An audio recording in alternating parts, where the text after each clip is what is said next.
যে বাংলাদেশটাকে আমি দিন রাত অক্লান্ত পরিশ্রম করি আজকে বিশ্বে একটা সম্মানের জায়গায় নিয়ে এসলাম, সেটাকে ধূলিসাৎ করে দিল। প্রতিদিনের ঢাকার সকাল মানেই ট্রাফিক জ্যাম, কর্মব্যস্ততা আর ক্লান্ত মুখের শহর জীবন। কিন্তু 2024 সালের 29 জুলাইয়ের সকালটা ছিল অন্যরকম। চাপা উত্তেজনায় ঢাকা ছিল একটু বেশিই চুপচাপ। সেই সকালটা ছিল না সাধারণ কোনো সোমবারের। সেই দিনে যেন পুরো দেশের রাজপথ বদলে যায় প্রতিরোধ আর নিয়ন্ত্রণের লড়াইয়ে। সেই দিন বৈষম্য বিরোধী ছাত্র আন্দোলনের পূর্বঘোষিত কর্মসূচি ছিল।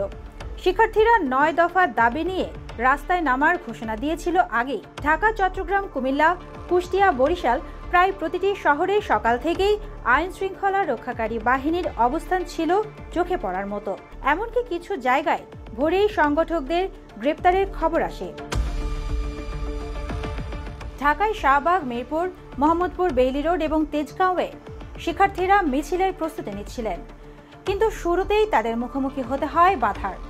কোথাও কোথাও শুরু হয় ধাওয়া পাল্টা ধাওয়া, কাঁদানে গ্যাস ছোড়া হয়। আবার কিছু জায়গায় সংঘর্ষের অভিযোগ ওঠে ছাত্রলীগের নেতাকর্মীদের বিরুদ্ধে। চট্টগ্রামে পরিস্থিতি আরও কঠোর হয়ে ওঠে। সেখানে শিক্ষার্থীদের ছত্রভঙ্গ করতে পুলিশ ব্যবহার করে সাউন্ড গ্রেনেড ও টিয়ার গ্যাস। শান্তিপূর্ণভাবে কর্মসূচি পালনের কথা বলা হলেও বিভিন্ন ফুটেজে দেখা যায় ছত্রভঙ্গের দৃশ্য।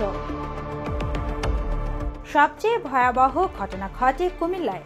কুমিল্লা বিশ্ববিদ্যালয়ের শিক্ষার্থী আশরাফুল ইসলাম নাইম গুলিবিদ্ধ হন। তিনি আন্দোলনে যোগ দিতে বের হয়েছিলেন। পরে তাকে কুমিল্লা মেডিকেল কলেজ হাসপাতালে ভর্তি করা হয়। কিন্তু কে গুলি চালিয়েছিল, কেন চালিয়েছিল তা আজও পরিষ্কার হয়নি। এদিন কুষ্টিয়া, বরিশাল, ফরিদপুর সহ আরও কয়েকটি জেলায় আন্দোলনকারীদের বিরুদ্ধে পুলিশি অভিযান দেখা যায়। কুষ্টিয়ায় প্রায় 30 জনকে আটক করা হয়। বরিশাল ও কুমিল্লায় শিক্ষার্থীরা অভিযোগ করেন বিক্ষোভ শুরুর আগেই স্থানীয় রাজনৈতিক নেতাকর্মীরা তাদের উপর চড়াও হয়। রাজশাহী ও জাহাঙ্গীরনগর বিশ্ববিদ্যালয়ের পরিস্থিতি তুলনামূলক শান্ত থাকলেও শিক্ষার্থীদের পাশে দাঁড়িয়েছিলেন কিছু শিক্ষক। তাদের দাবি ছিল শিক্ষার্থীরা যেন নিরাপদে মত প্রকাশ করতে পারে, সহিংসতা ছাড়া। এদিকে আলোচনায় উঠে আসে ছাত্র আন্দোলনের 6 জন সমন্বয়ক যারা ডিবির হেফাজতে ছিলেন। রিমান্ড সংক্রান্ত এক রিটে হাইকোর্ট সেদিন বলেছিল জাতিকে নিয়ে মস্করা কইরেন না। হাতের টেবিলে বসে ছবি তুইলে এটাই করেন, আপনি কি এটা মস্করা পাইছেন? ঠিক এই মস্করা ল্যাঙ্গুয়েজটা ইউজ করছে। রাষ্ট্রপক্ষ দাবি করে তারা ভালো আছে, টিভিতে দেখা গেছে কাঁটা চামচ দিয়ে খাচ্ছেন। আদালত তখন মন্তব্য করেছিল, এগুলো করতে আপনাকে কে বলেছে, কেন করলেন এগুলো? জাতিকে নিয়ে মস্করা কইরেন না। যাকে ধরে নেন একটা খাবার টেবিলে বসিয়ে দেন। বিকেলে তৎকালীন প্রধানমন্ত্রী শেখ হাসিনার সভাপতিত্বে 14 দলের বৈঠকে জামায়াত নিষিদ্ধ করার সিদ্ধান্ত নেওয়া হয়। বৈঠকে সরকার পক্ষ থেকে জানানো হয় ছাত্র আন্দোলনের আড়ালে চরমপন্থী গোষ্ঠী সক্রিয় হয়ে উঠেছে, যারা দেশের স্থিতিশীলতা বিনষ্ট করতে চায়। জামাত শিবির গোষ্ঠীর অপশক্তি রাজনীতি নিষিদ্ধ করার জন্য এদিন সাংবাদিক, শিক্ষক ও সাংস্কৃতিক কর্মীদের কাছ থেকেও প্রতিক্রিয়া আসে।